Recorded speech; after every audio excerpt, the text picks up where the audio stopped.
ಇದು ಸಿನಿಮಾ ಅಲ್ಲ, ತುಳುನಾಡಿನ ದೈವ ಜುಮಾರಿಯ ಅಸ್ತಿತ್ವದ ಪ್ರಶ್ನೆ.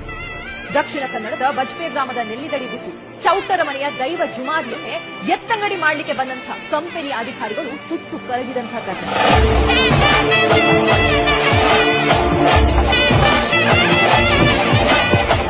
800 ವರ್ಷ ಇತಿಹಾಸ ಇರುವಂತಹ ನೆಲ್ಲಿದಡಿ ಗುತ್ತುವಿನ ದೈವ ಜುಮಾರಿಯ ದೈವಸ್ಥಾನ ನಿರ್ನಾಮ ಮಾಡಲು ಸ್ಪೆಷಲ್ ಎಕನಾಮಿಕ್ ಝೋನ್ ಕಂಪನಿ ಮುಂದಾಗಿದೆ. ತುಳುನಾಡಿನ ಜನಪ್ರತಿನಿಧಿಗಳನ್ನು ಹೊರತುಪಡಿಸಿ ತುಳುನಾಡ ಜನರೆಲ್ಲರೂ ಒಗ್ಗಟ್ಟಾಗಿ ಹೋರಾಟಕ್ಕೆ ಇಳಿದಿದ್ದಾರೆ. ದೈವಸ್ಥಾನದ ಉಳಿವಿಗಾಗಿ ಬೀದಿಗೆ ಬಂದಿದ್ದಾರೆ. 15-20 ವರ್ಷಗಳ ಹಿಂದೆ ಹುಟ್ಟಿಕೊಂಡಂತಹ ಕಂಪನಿ 800 ವರ್ಷ ಇತಿಹಾಸ ಇರುವಂತಹ ದೈವಸ್ಥಾನಕ್ಕೆ ಗಡುವು ನೀಡುತ್ತದೆ ಅಂದ್ರೆ ಕಂಪನಿಯ ರಕ್ಕಸತನವನ್ನ ಸುಟ್ಟು ಬೂದಿ ಮಾಡಲೇಬೇಕು. ನೆಲ್ಲಿದಡಿ ಗುತ್ತುವಿನ ದೈವ ಜುಮಾರಿ ಹತ್ತೂರ ಜನರನ್ನ ಕಾಪಾಡಿಕೊಂಡು ಬಂದಂತಹ ದೈವ. ಇನ್ನು ಆ ದೈವದ ಮೂಲಕ್ಕೆ ಅಪಾಯ ಎದುರಾಗಿದೆ. ಎನ್ನ ಎದುರು ತರೆ ತಗ್ಗಾಯಿನಕ್ಲೇನು ಯಾನು ಬೇತಕ್ಲೇನ ಎದುರು ತರೆ ತಗ್ಗಾವರೆ ಬುಡ್ಪೂಜಿ ಎಂದ ದೈವದ ನುಡಿಯನ್ನ ಆಧಾರವಾಗಿಸಿಕೊಂಡ ಲಕ್ಷ್ಮಣ ಚೌಟರು ಕಂಪನಿಯ ವಿರುದ್ಧ ಎದೆ ಕೊಟ್ಟು ನಿಂತಿದ್ದಾರೆ.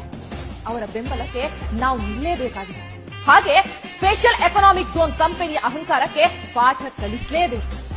ದಕ್ಷಿಣ ಕನ್ನಡದ ಶಾಸಕ ಸಂಸದರೇ ಜನಪ್ರತಿನಿಧಿಗಳೇ, ತುಳುನಾಡಿನ ದೈವಗಳ ಬಗ್ಗೆ ಗೌರವ ನಂಬಿಕೆ ಇದ್ರೆ ನಿಮ್ಮ ಅಧಿಕಾರವನ್ನ ಬಳಸಿಕೊಂಡು ದೈವ ಜುಮಾದಿಯ ಸ್ಥಾನವನ್ನ ಉಳಿಸ್ಕೊಡಿ. ಇಲ್ಲವಾದ್ರೆ ಆ